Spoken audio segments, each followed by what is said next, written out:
तो hello guys, स्वागत है आप सभी का एक बार फिर से हमारे चैनल पर। तो आज भाई लखनऊ सुपर जायंट्स का मुकाबला चेन्नई सुपर किंग्स के साथ हुआ है और मैदान कहाँ था? चेन्नई का मैदान था। लेकिन इस मैच में जो नतीजा सामने आया ये थोड़ा अनएक्सपेक्टेड था, क्योंकि किसी ने उम्मीद नहीं की थी कि भाई चेन्नई सुपर किंग्स जो है अपने घर पर मुकाबला हार जाएगी। लेकिन ऐसा हुआ है और लखनऊ सुपर जायंट्स ने बेहतर परफॉर्मेंस किया है। 210 रन बनाने के बाद भी चेन्नई सुपर किंग्स जो है अपने घर पर हार जाती है। क्या रही वजह, उन पर बात करेंगे। लेकिन सबसे पहले आपको बता दें कि आज चेन्नई सुपर किंग्स जो है इस मुकाबले में 210 रन बनाती है और उसमें कप्तान साहब जो है ऋतुराज गायकवाड़, वो 60 गेंदों पर 108 रनों की नाबाद पारी खेलते हैं। Ruturaj Gaikwad as a batsman बहुत ही शानदार है और उनका फ्यूचर भी बहुत ब्राइट है। टीम इंडिया के अंदर इनको मौका जरूर मिलेगा और खेलते हुए भी नजर आएंगे रेगुलर क्रिकेट। लेकिन एज अ कैप्टन अगर आप देखें तो फिर अभी मुझे ऐसा लगता है पर्सनली कि भाई वक्त लगेगा इनको एज अ कैप्टन इस्टेब्लिश होने के लिए। और वो हमने देखा जब टीम गेंदबाजी कर रही थी तो वहां पर जो एक कैप्टन की रिस्पॉन्सिबिलिटी होती है वो मुझे लगा कि पूरी तरह से निभाते हुए नजर नहीं आ रहे हैं। हालांकि एम एस धोनी अब कप्तान नहीं है, लेकिन एम एस धोनी बहुत शांति से हर एक चीज को बड़ी बारीकी से देख रहे थे। कैप्टन ऋतुराज है तो फैसले भी उनके होंगे, लेकिन उनको थोड़ा सा दिमाग से और ज्यादा बेहतर करना चाहिए था। खैर 108 रन ऋतुराज गायकवाड़ बनाते हैं। इनकी नॉक बहुत शानदार थी, लेकिन उसी नॉक को पानी फेर देते हैं मैकस स्टोइनिस की वो दमदार इनिंग्स। जो बंदा पिछले 6-7 मुकाबलों से लगातार शांत बैठा हुआ था, आज वो कह सकते हैं ज्वालामुखी जो था वो फट गया और 63 गेंदों पर नाबाद 124 रन बनाए हैं।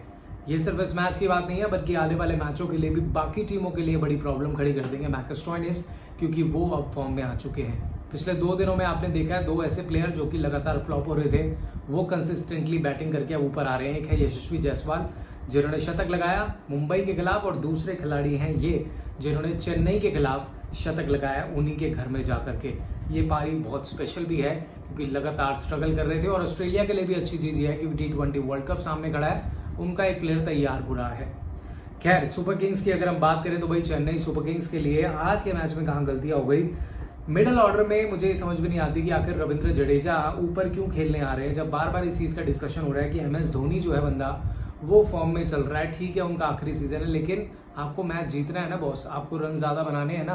तो एम एस धोनी जो अच्छी फॉर्म में चल रहे हैं, जो बड़े रन बना रहे हैं, उनको आप ऊपर क्यों नहीं भेज रहे हैं? क्यों बार बार रविंद्र जडेजा को आप ऊपर भेज रहे हैं? इसके पीछे वजह क्या हो सकती है? तो ये वजह है कि T20 वर्ल्ड कप सामने है तो आप रविंद्र जडेजा को मौके दे रहे हैं और ताकि वो और तैयारी कर सके। लेकिन अगर आप पिछले कुछ मैचेस उठा के देखें तो भाई एम एस धोनी का परफॉर्मेंस फार बेटर है as compare to Ravindra Jadeja. आपको याद होगा वो वाला मुकाबला जो एम एस धोनी ने मुंबई के खिलाफ 3 छक्के लगाए थे एक ही ओवर में। वहां अगर चाहते हैं तो रविंद्र जडेजा ऊपर आते, लेकिन नहीं आए क्योंकि वो क्या उतनी क्षमता रखते हैं, 3 बॉलों पर 3 छक्के लगा देंगे, 4 गेंदों पर 20 रन कर देंगे। और वो 20 रन का डिफरेंस आपने देखा था मुंबई के खिलाफ हुआ था। वही चीज़ है, आज मुझे फैसला समझ में नहीं आया कि रविंद्र जडेजा क्यों ऊपर खेलने आ रहे हैं एम एस धोनी से। और अब जरूरत है एम एस धोनी की चेन्नई को, नहीं तो अगर आप एक और मुकाबला हारते हैं तो शायद आप प्लेऑफ की दौड़ से पूरी तरह से बाहर हो जाएंगे। अब आपको ये मैच भी जीतना चाहिए था, ये आपने गवा दिया। तो अब अगले जो मैचेस हैं उसमें आपको हर हाल में जीत हासिल करनी होगी, क्योंकि आप टॉप 4 में अब नजर नहीं आ रहे हैं। लखनऊ सुपर जायंट्स आपसे ऊपर आ चुका है। इसके अलावा एक खिलाड़ी भाई जिसकी चर्चा करनी बहुत जरूरी है, वो है Shivam Dubey. T20 world cup के लिए इस बंदे ने क्या जबरदस्त दावेदारी पेश की है। ये सिर्फ अभी से परफॉर्म नहीं कर रहे, पिछला सीजन भी अगर आप उठा के देखेंगे तो बैक टू बैक कंसेक्यूटिव इनके हाफ सेंचुरीज हैं। बैक टू बैक इन्होंने अच्छी स्ट्राइक रेट के साथ 150 के ऊपर की स्ट्राइक रेट के साथ रन बनाए हैं।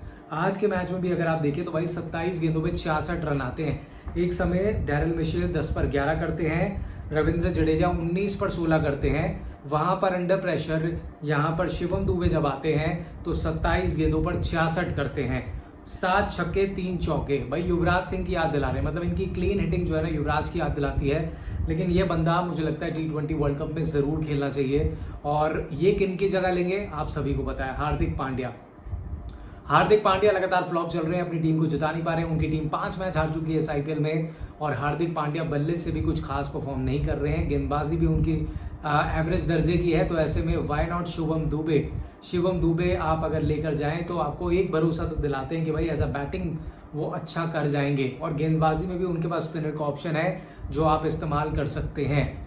तो बैक टू बैक इस खिलाड़ी ने इतने अच्छा परफॉर्म किया है कि कहीं ना कहीं मुझे लगता है सिलेक्टर्स के माइंड में दबाव जरूर आएगा कि शिवम दुबे को अगर हम नहीं लेके जाते हैं तो ये कहीं ना कहीं उल्टा ना पड़ जाए। मुझे लगता है कि आप खिलाएं या ना खिलाएं, लेकिन इनको वेस्ट इंडीज जरूर लेकर के जाएं। ये बंदा डिजर्व करता है वहां पर जाना।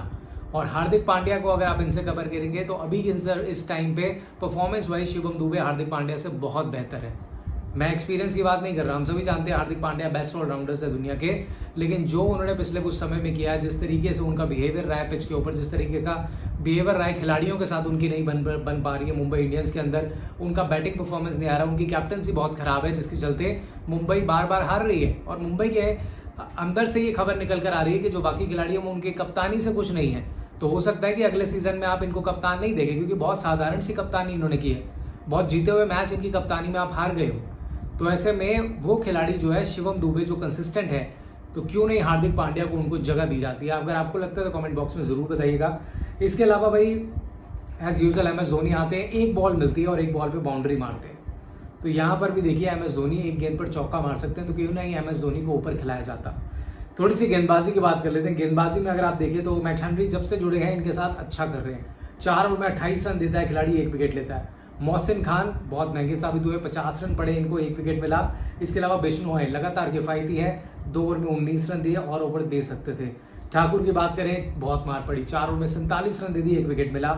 स्टॉइनिस जितने रन उन्होंने पड़वाए थे उससे डबल से ज्यादा रन जो है वो बल्लेबाजी में बना के गया है।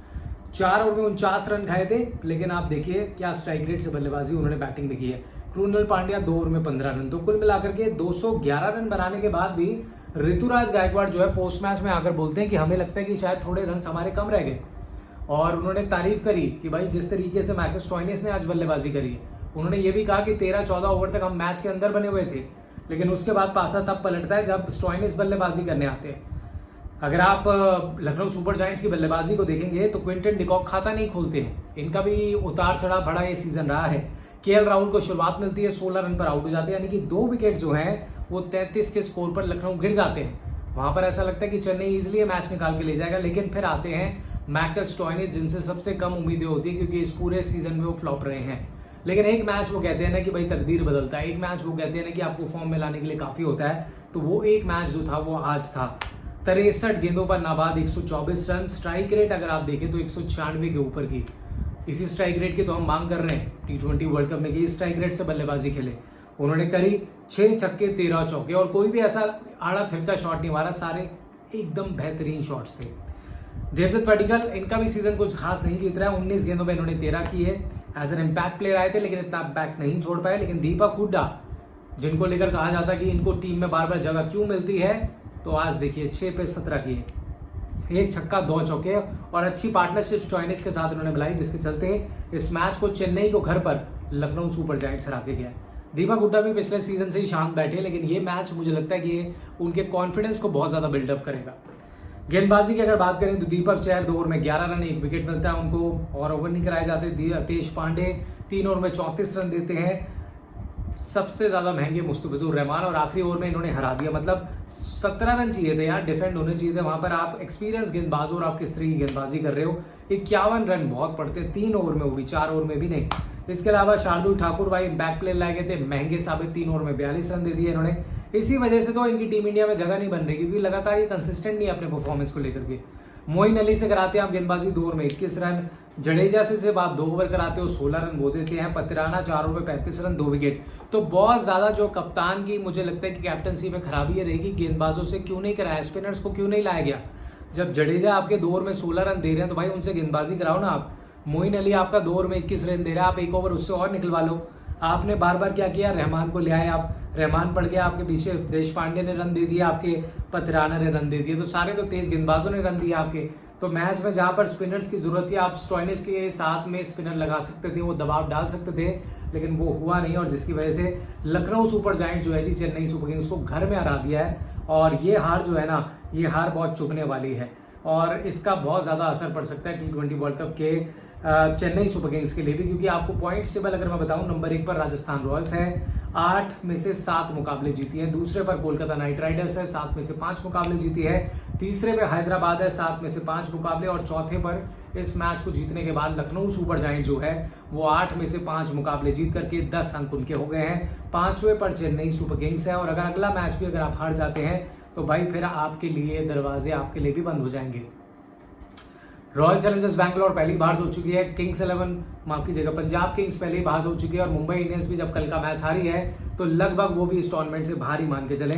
दिल्ली कैपिटल्स और मुंबई में जंग होगी कि कौन आगे आता है, लेकिन लखनऊ सुपर जायंट्स ने भाई इस टूर्नामेंट में जबरदस्त वापसी की है। पहला मैच हार गए थे, लेकिन उसके बाद केएल राहुल की कैप्टनसी में भी निखार आया, बल्ले से भी रन बनाए पिछले मैच में, लेकिन इस मैच में हारा हुआ मैच भाई जिता के ले गया स्टोइनिस। तो हैट्स ऑफ टू स्टोइनिस यार, और स्टोइनिस से बाकी खिलाड़ियों को बचकर रहना होगा। तो इससे एक चीज सीखने को मिलती है कि अगर कोई खिलाड़ी कंसिस्टेंट नहीं है, बार बार फेल हो रहा है, आप उन्हें मौके देते रहिए। एक वो मैच आएगा जिसमें वो फॉर्म लौटा के देंगे, और इस मैच में देखिए अगर कोई मैच जिता के गया तो वो स्टोइनिस है, और हर होर मैच स्टोइनिस की तारीफ हो रही है। मुझे लगता है सीएसके से ज्यादा खुश जो है ऑस्ट्रेलियन टीम होगी, क्योंकि T20 वर्ल्ड कप है और स्टोइनिस अच्छी फॉर्म में है, तो ये एक बहुत अच्छा विकल्प उनको मिल जाएगा। इसके अलावा राजस्थान केकेआर जिसमें कह रहा हूँ टॉप पर है। चेन्नई सुपर किंग्स के लिए अब बहुत जरूरी है MS धोनी का ऊपर खेलने आना। अगर धोनी अब नहीं खेलने आते तो फिर चेन्नई सुपर किंग्स बाहर हो जाएगी इस टूर्नामेंट से। 5 बार ट्रॉफी जीती हुई टीम जो अच्छा कर रही थी इस टूर्नामेंट में अपनी गलतियों से बाहर हो जाएगी। और मैं बार बार कह रहा हूँ कि ऋतुराज गायकवाड़ की कप्तानी में अभी भी कहीं ना कहीं कमियां हैं यार, उनको और सुधारना होगा। MS धोनी के साथ बैठना होगा, बातचीत करनी होगी कि डिसीजन मेकिंग पावर जिस तरीके से गेंदबाजों को रोटेट करना है वो कहीं ना कहीं नजर नहीं आ रहे। इसके अलावा एक चीज और डिस्कस करने वाली है कि भाई MS धोनी जो है बेस्ट विकेट टेकर बल्लेबाज है दुनिया के। मैं इसलिए भी कह रहा हूँ क्योंकि DRS का मतलब जो है ना वो कहीं ना कहीं धोनी रिव्यू सिस्टम होना चाहिए, क्योंकि जब गलती थर्ड अंपायर से भी होती है ना, MS धोनी से गलती नहीं होती। और आज हुआ था, मैकस स्टोइनिस बल्लेबाजी कर रहे थे, गेंदबाजी कराई गई, वाइड का इशारा हुआ और अंपायर ने वाइड दे दी। पीछे खड़े थे MS धोनी, उन्होंने DRS का उपयोग किया, उन्होंने कहा ये वाइड नहीं है, और मैदान पर मौजूद किसी भी ने भी एक्सपेक्ट नहीं किया था कि ये वाइड नहीं होगी, क्योंकि बहुत बाहर जा रही थी, क्रीज से भी बाहर थी, वाइड गेंद देनी चाहिए थी। उसके बाद थर्ड अंपायर ने जब DRS का रिव्यू किया तो उसके बाद पता चला जी अपनी मिडिल स्टंप से थोड़ा आगे मैकस स्टोइनिस आ चुके थे, लगे यानी कि उनकी जो पैरों की मूवमेंट थी वो ऑफ साइड की दिशा में बढ़ गई। और ऐसे में अगर मूवमेंट अगर आप आगे हिलते हैं और आगे की ओर जाते हैं तो फिर वाइड का जो डिस्टेंस होता है वो और ज्यादा बढ़ा दिया जाता है। और यही MS धोनी ने तेज दिमाग का इस्तेमाल किया और उसके बाद फिर वो वाइड नहीं दी गई और अंपायर को अपना फैसला वापस लेना पड़ा। इसीलिए MS धोनी एक्सपीरियंस के साथ साथ बहुत ही शानदार खिलाड़ी है, क्रिकेटर है, और जितना एक्सपीरियंस उनके पास है मैं यही कहूंगा कि बाकी सारे खिलाड़ियों को उनसे बहुत कुछ सीखने को मिल सकता है। लेकिन MS धोनी का यह आखिरी सीजन भी हो सकता है, ऐसे में चेन्नई सुपर किंग्स को जरूरत है MS धोनी की। MS धोनी ऊपर खेलने आए और अपनी टीम के लिए बेहतर करें और टीम को जिता के जाएं। फिलहाल मैंने आपको बता दिया कि भाई लखनऊ सुपर जायंट्स का बेहतर परफॉर्मेंस था। केएल राहुल भले आज रन नहीं बना के आए, लेकिन कैप्टनसी उनकी बहुत अच्छी थी। शुरुआत में अपने गेंदबाजों को डांट भी रहे थे, लेकिन बाद में कंसोल करते नजर आए। लेकिन ये जीत बहुत मायने रखती है, क्योंकि चेन्नई को चेन्नई के अंदर हराना आसान कम नहीं है। Player of the match obviously Marcus Stoinis, भाई बहुत जबरदस्त आप खेले हो और मैकस स्टोइनिस को सलाम है। और लखनऊ सुपर जायंट्स अब वापस इस टूर्नामेंट में तगड़ी होती जा रही है। अब देखना होगा बाकी मुकाबले किस तरीके से देखने को मिलते हैं, क्योंकि इस टीम को रोकना अब आसान नहीं होगा, क्योंकि बहुत जबरदस्त तरीके से ये टीम जो है अब आगे बढ़ती हुई यहाँ से जा रही है। आधा सीजन खत्म हो चुका है, लखनऊ सुपर जायंट्स टॉप 4 के अंदर आ चुकी है।